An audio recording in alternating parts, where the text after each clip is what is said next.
Hox21 here, back with another Splinterlands video. So ever since I sold my kitty, which I made a previous video about, if you missed that, go and check it out, and I explain my reasoning and the deal that I pulled off. I've been looking for my plug-and-play, almost regardless of rule set summoner, where I can build a competitive lineup with to compete in, Diamond or even Champion. And I haven't really found it yet. I've been using Possibilis a decent amount, but very situational, very powerful in certain contexts. I've basically been relying a ton on Lux, who is great, but she doesn't have like a specific overpowering ability, right? She's just a very, very, very solid summoner that you can use in almost every single match. But I've been experimenting a bit more with Jacek. In particular, I wanted to highlight Jacek's combination with Arkemis, the new promo card we got for the winter sale. I didn't make a video outlining this card, but I figured I would kind of do it now. This is my first time really using him a ton. I decided to max out a gold version just because he was neutral, and I figured I'd be playing him a lot. He's a great card at the max level. He brings Protect at every single level. The Halving, so he's only the second card in the game to have Halving. The other is the Halving Alchemist. Has Force Field, and then at the top level gets Enrage. So very, very good card on its own. Obviously it's 12 mana, so it's very, very expensive. But I'm going to show you 3 battles, every single one combined with Jacek, and I'm going to talk through them. And this combination is very, very powerful, and it's becoming one that I can turn to across a lot of different types of rule sets. Believe it or not, across a lot of different types of mana sizes. And I'll show you one mana size that's actually under 30 that I was able to win. So we're going to talk all about it. We're going to talk about Arkemis, we're going to talk about Jacek plus Arkemis, and I'm going to show you 3 interesting battles. But before I get into that, I am Hox21 and I cover Splinterlands here on the channel. If you are new to the YouTube community, it would be awesome if you could take a second to subscribe to the channel. We are still growing, slowly but surely, despite the bear market. Growth is really, really hard right now. So, if you are here and you aren't subscribed, it would be awesome if you could just take a second to do that. Okay, so let's get into it. This first battle, we have 54 mana. And let's talk about it. So, you're going to get 2 speed manipulations from Jacek. You're going to get a speed manipulation from Countess Sanash, right? So I'm bringing 3 speed manipulations. So we're talking a 7 speed bear right from the start. You enrage that, and now you're talking 11 speed. Let's look at this. So with the lineups they could have gone with, right? The big weakness here is if they were to spam magic. So I didn't see a green team, so I'm not worried about Magic Obsidian. I was a little bit nervous about maybe one of those Wraith Shield Bearer magic teams. That was really my only concern. But for the most part, with fire and water, you're going to get melee or archery focused teams with sort of their main summoners in Modern right now. So I felt pretty comfortable trying out this strategy. Now, when you look specifically at a Jacek versus Jacek matchup, Jacek obviously gives Piercing, which is going to be huge for the Arkemis Bear. Not here, you won't really see it here, but in future battles, you'll see how good the Piercing is. But once he gets enraged and has 6 attack, having that Piercing is going to be awesome. So he's going to be 11 speed, 6 attack, and he's just going to be going right through armor.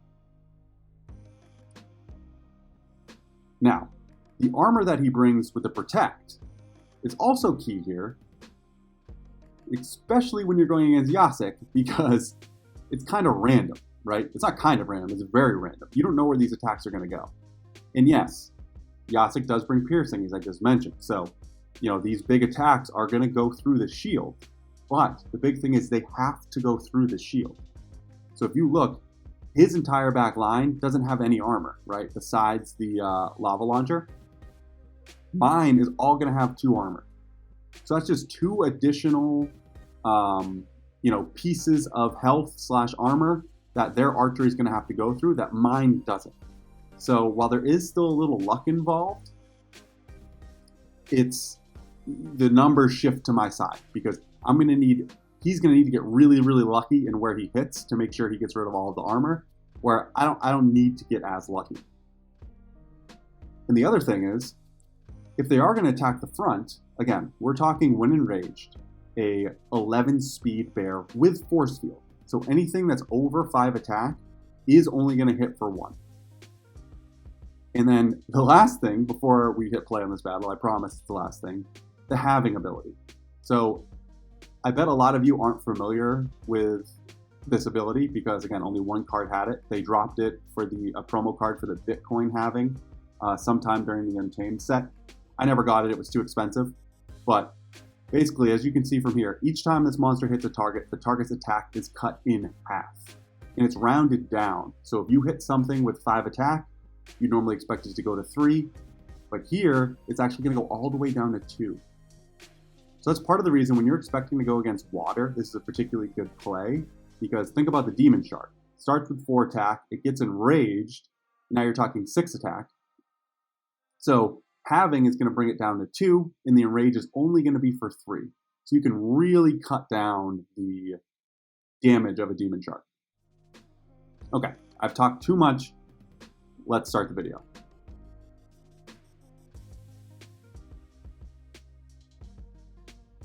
So I pulled some of my older cards off the market that didn't sell right away, just while I'm sort of back playing the game a lot, and the Phineas Rage is one of those. Such a great card. See, they have to get through all of my armor there, so now I'm enraged, and I just hit him for 6. So I'm faster than him. Look at this mismatch between the Arkemis Bear and the Coral Lurker. There's a miss.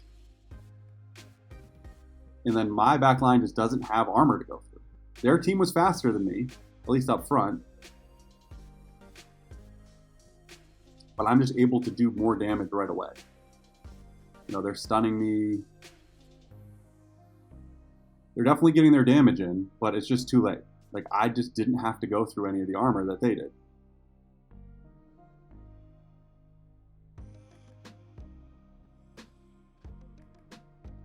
And boom, pretty easy, right? Relatively similar lineups. They were actually brought out more speed boosts than I did. But the Arkemis Bear giving me that armor and just being such a beast up front and doing so much damage to the Coral Lurker really helped me win that battle. All right, let's move to the next one. So another high mana match. This time I knew there would be no magic, right? So that makes the Arkemis Bear even more powerful because when it gets to its 11 speed that it's going to get to here again, I don't have to worry about magic attacks, not being able to dodge magic attacks. So a lot of the same rules here apply. I obviously brought some headwinds and some demoralize because I knew we'd be dealing with archery and melee attacks because there's no magic. And then this is just a mismatch up here, right? So the Arkemis Bear is going to get to 11 speed. It's going to have Grum down to a 2 attack. And even if it didn't, right, its 5 attack would only hit Arkemis for 1. It has a lot of shield, obviously, but again, we're giving the Arkemis Bear piercing. So Grum versus the Arkemis Bear is a huge mismatch in favor of the Arkemis Bear. I'm just going to hit play. It's very, very similar to sort of the last battle we saw. Again, the shield makes a huge difference when you're going up against Jacek. I cannot stress that enough. And they bring a ton of speed boosts themselves, right? It's not just me who has the speed. So look at that piercing. That attack right there, Grum had 1 shield. Let's go all the way back to the beginning. But it's worth it. Just sort of keying in on the Arkemis Bear Jacek combination. That's so great.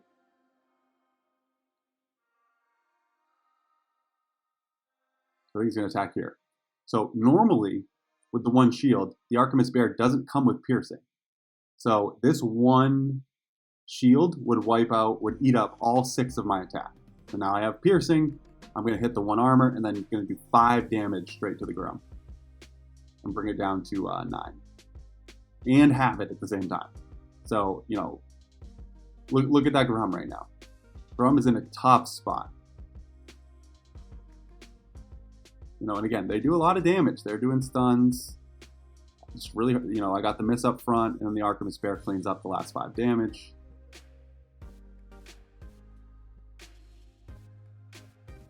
They're doing a decent amount of damage to the bear just via blast damage. You know, but similar circumstance to last time. You know, it's hard to land these hits, and when you do, I'm giving it shield. Just gives you that protect, and having that speed up front just gives you way too much of a buffer when you're talking about Jacek plus the bear. All right, so I have 10 to claim. Maybe we'll do that at the end. So last one. You say, okay, Hawks. You know, you're talking Jacek 6 mana, Arkemis Bear 12 mana. That's already 18 mana. So what? We can do this strategy in 40 mana and up. Even that might be pushing it. Well, take a look at this one. This is 29 mana, and basically all I did was Arkemis Bear for 12, Countess Sanash for 8, so I have 3 left, and I sort of just brought some fodder, right? Chaos Agent is great for 1, it's going to, you know, distract people. And the Alchemist is an amazing support card for 2 mana. Cleanse, slow, headwinds. It has a decent amount of health itself, and it's pretty fast. So fantastic card in its own right. And then, you know, just a fiend. So basically just these 2 cards plus Jacek and some fodder, but useful fodder. And here's what I'm betting. Scavo, or the Countess Sanash, obviously has the camouflage, so that can't be targeted. It can be targeted via blast and return fire, so I'm a little nervous about the Wave Brood. And normally, Opportunity is forced to attack the taunt, but the Scatter Shot overrides the Opportunity, so Countess Sanash is going to fire randomly, which builds a little bit of a buffer. But one thing you will notice here is that I do hit the Wave Brood a few times. So this additional shield to protect us from that return fire is going to be key. Now, what am I betting on? I'm betting on here that you won't be able to do enough damage to the Arkemis Bear.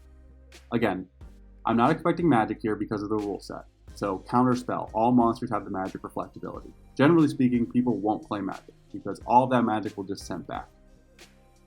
So I'm saying when this bear gets to 11 speed and it has the force field, you're either not going to be able to hit it, or you're not going to be able to hit it with big enough attacks, right? You need to basically bring a bunch of 4 attacks and have them land consistently to get through the bear before the bear itself gets through your front line and Countess Sanash just whittles away at your back line.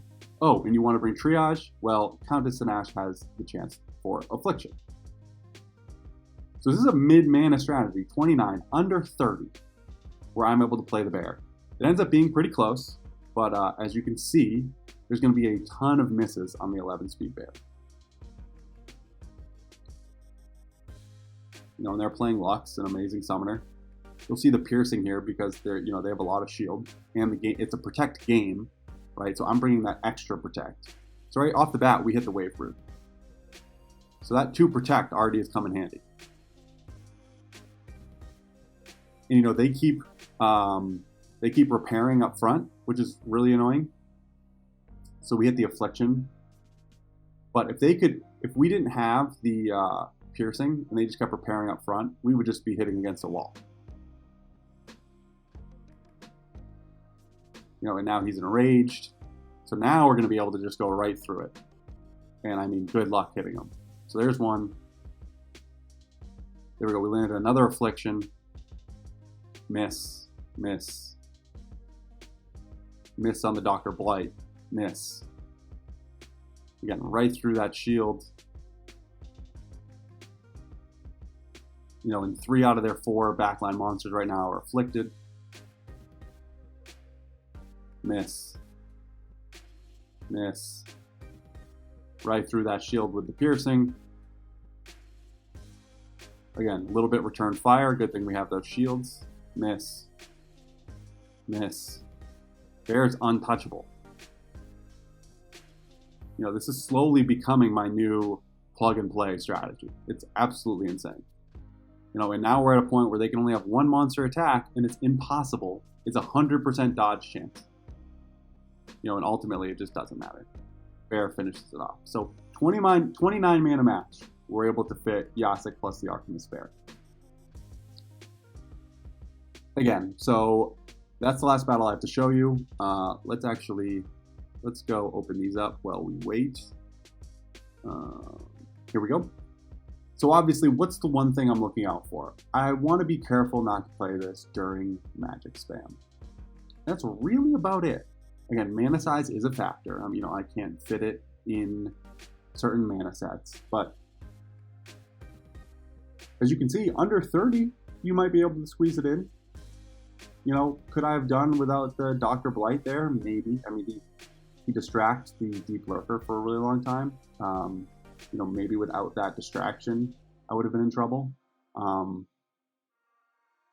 But it's a very, very playable strategy. Again, the only thing I'm really worried about is magic spam. I'm going to keep testing it, but the combination of, piercing, enrage, speed, protect, halving,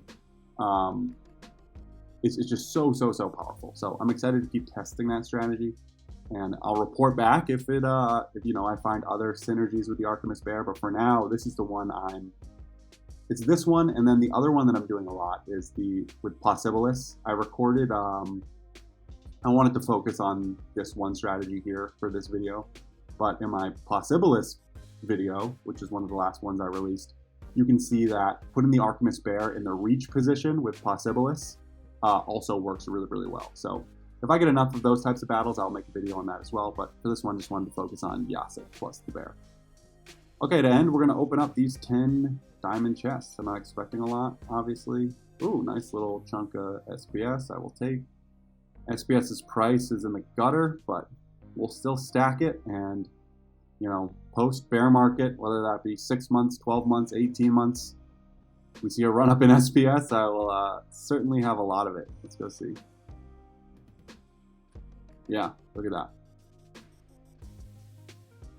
And so what I'm doing right now actually is I always have some unstaking, and basically as soon as it unstakes, I just restake it, because there's no penalty to having it unstaked, or not to having it unstaked, to have it in the unstaking process. You still get stake rewards while it's unstaking, and you just have to remember to immediately stake it again if you want to maximize your rewards, which is what I've been doing. But I'm just doing it for the flexibility. I just don't know what's going to happen with the price, so having a little bit liquid at a time, or a little bit about to be liquid at a time, just feels smart. So that's all I'm doing for now. I'm just continually restaking it. Price is obviously falling down, but that's not the point of this video. Maybe I'll talk about that in a different one. Okay. That's it. I will talk to you guys soon. Hope you enjoyed. And again, if you are new to the community, it would be awesome if you could take a second to like and subscribe. I will talk to you soon, and see you around the game.